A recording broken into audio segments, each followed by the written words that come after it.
Bonjour Samy, Bonjour, merci d'être là, d'avoir accepté mon invitation. merci de m'avoir invité. Alors on est là aujourd'hui pour parler de santé mentale. Ah, dit comme ça, oui. T'attaques fort. Ouais, je sais. Oui. C'est quoi justement ton rapport à cette notion de santé mentale? Tu trouves ça dingue de parler de ça? Ben, non, mais c'est bien que tu l'abordes comme ça. D'abord, moi, je ne savais pas. Bon, je suis bipolaire, mais je l'ai longtemps, non pas ignoré, je ne savais pas ce que c'était. Puis quand, après avoir fait subir, de par mes humeurs, à quelqu'un qui m'était proche, des choses un peu difficiles quand même, c'est cette personne qui m'a timidement laissé entendre que peut-être, tu sais, ça sort de la norme et que peut-être on peut diagnostiquer ça et qu'a priori elle pensait que j'étais bipolaire, etc. etc. Franchement, je ne veux pas démystifier, je crois que je suis un petit bipolaire, mais dès qu'il y a eu la médicamentation, ça change tout, quoi. Enfin, d'abord, on, on- ouais, ça change tout. Ça change tout avec avec une belle énergie, un bon dynamisme, parce que on découvre quelque chose chez soi qui a priori pouvait, j'aime pas dire nous tirer vers le bas, mais quand même casser le rythme ou nous déstabiliser. Bon, bah, quand on le découvre, déjà c'est une découverte. Qu'est-ce qu'on fait avec tout ça? Et ben après on embrasse ça et je trouve que c'est gratifiant parce que on va au-devant, on se découvre un peu plus, on apprend à gérer la chose. Et de cette contrainte, on en fait un atout.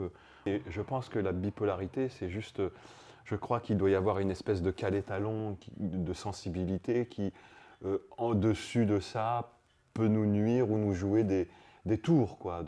En tout cas, c'était mon cas, quoi. Mes humeurs, c'est encore le cas, sauf que maintenant, avec une molécule, un médicament que je prends, j'arrive à réguler mes humeurs. Mais je peux avoir des phases hype et d'autres assez down, sauf que je ne les subis plus comme avant.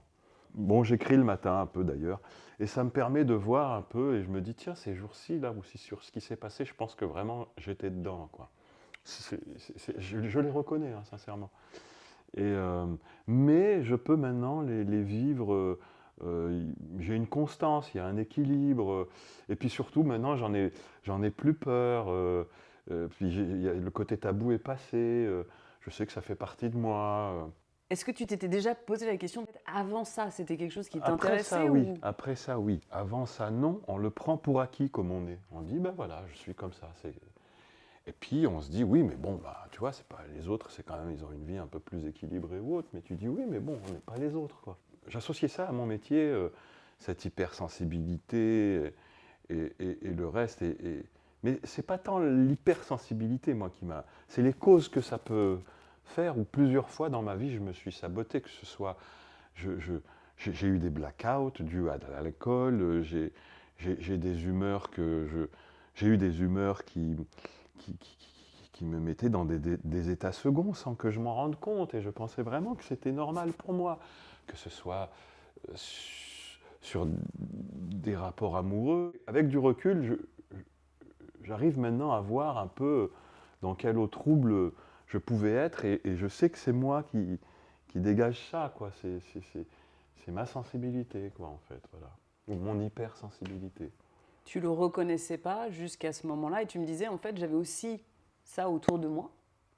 Donc c'était un peu la norme. Oui, oui, bah oui, enfin, j'en avais autour de moi, mais on ne sait pas. Moi, je le prenais pour de la norme.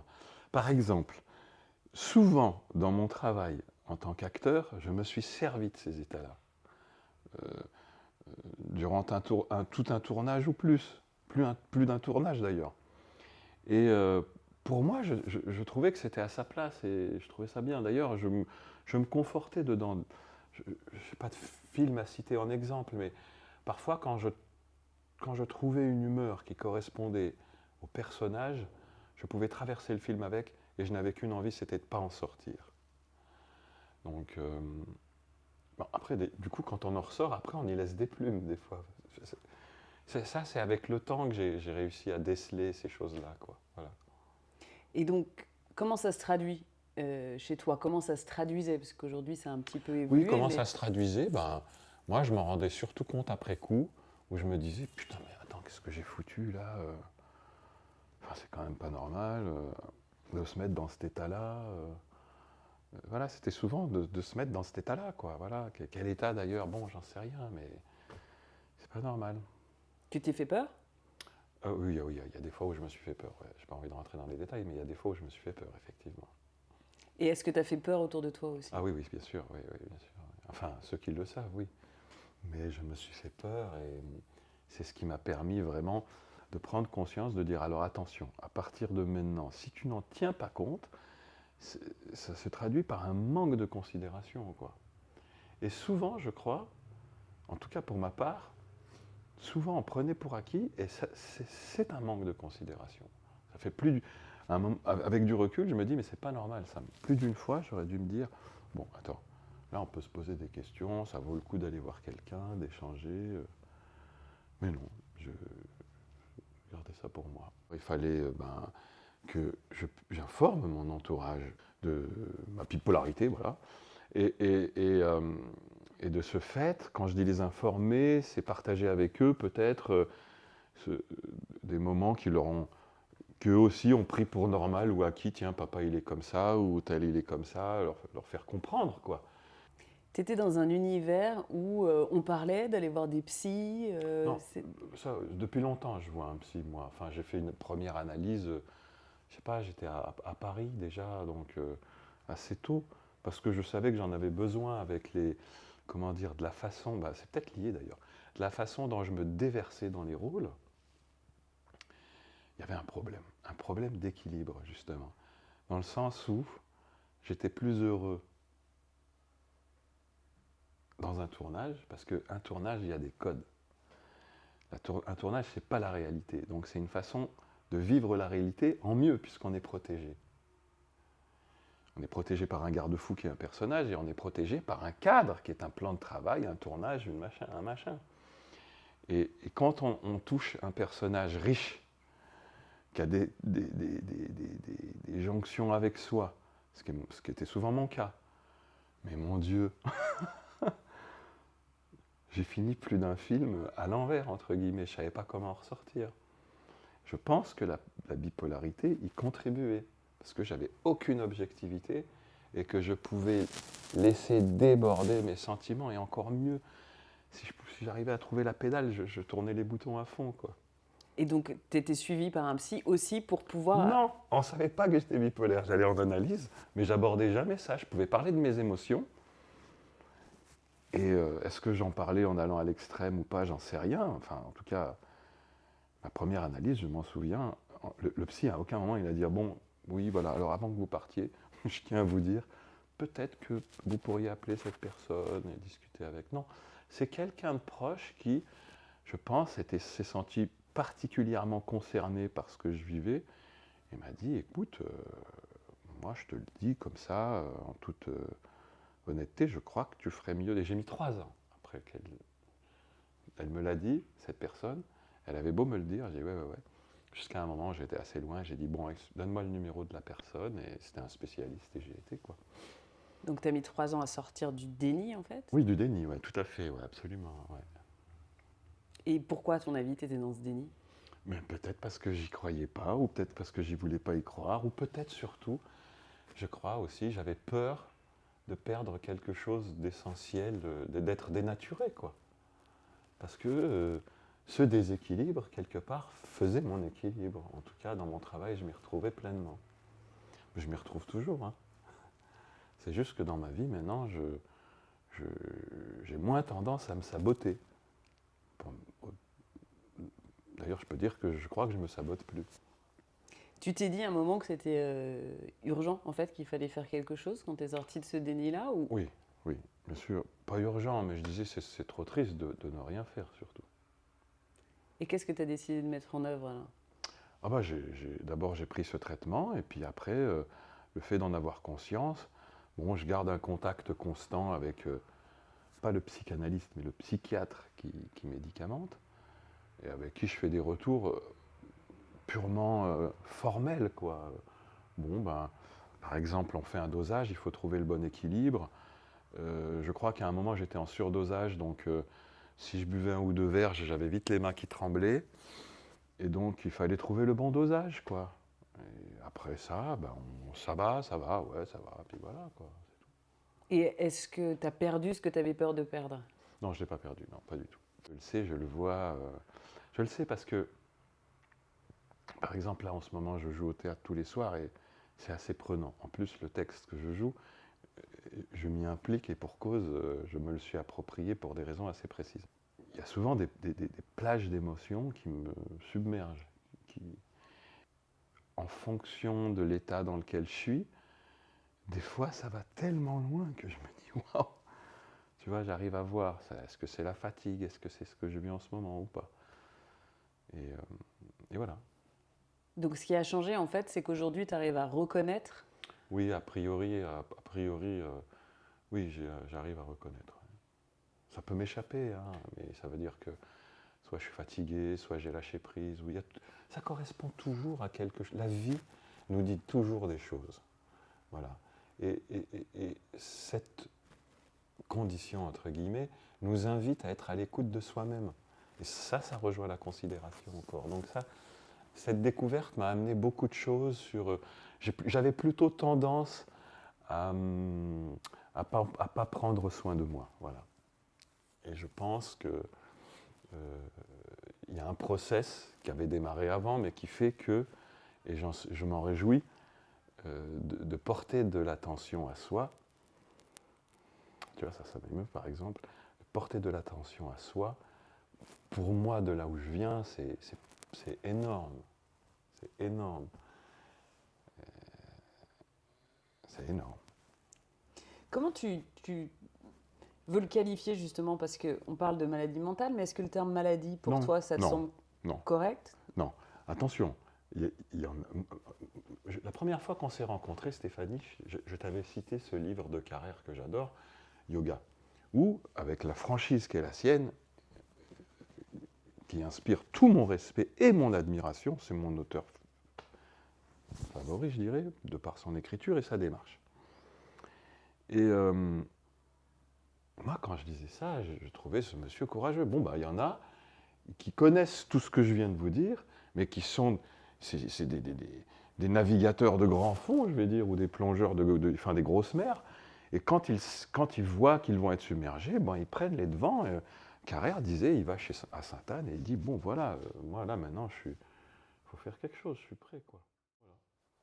Mais quand je te demande en fait comment tu penses qualifier ça, parce que tu dis, voilà, ma bipolarité, on parle parfois de maladie mentale, de trouble mental. Est-ce que pour toi c'est un problème ou est-ce que c'est un déséquilibre? Comment tu Ça peut être un qualifierais ça? déséquilibre, en tout cas, je vais le qualifier, mon interprétation de ça, c'est à partir du moment où ça devient nuisible, ou pour le dire autrement, à partir du moment où on se médicamente, c'est donc, il y a nécessité de médicaments. Donc, est-ce que on s'estime malade à partir du moment où on prend un médicament? Donc, dans ce cas-là, effectivement, on peut dire, mais ça dégage un aspect assez péjoratif, je trouve, une maladie mentale. Bon. Moi, je me médicamente, mais je ne m'estime pas malade mental.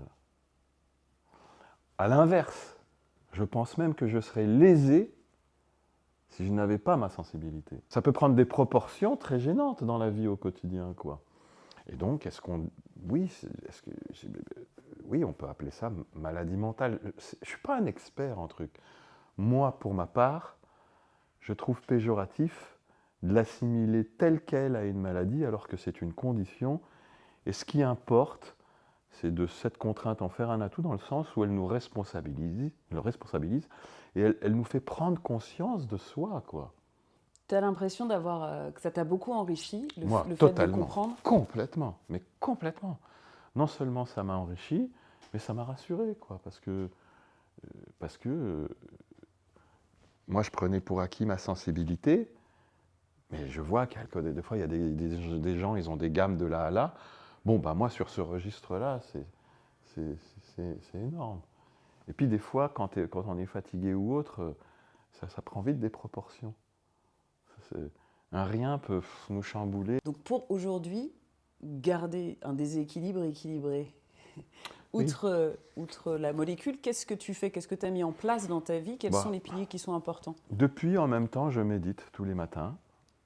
Je médite. Et,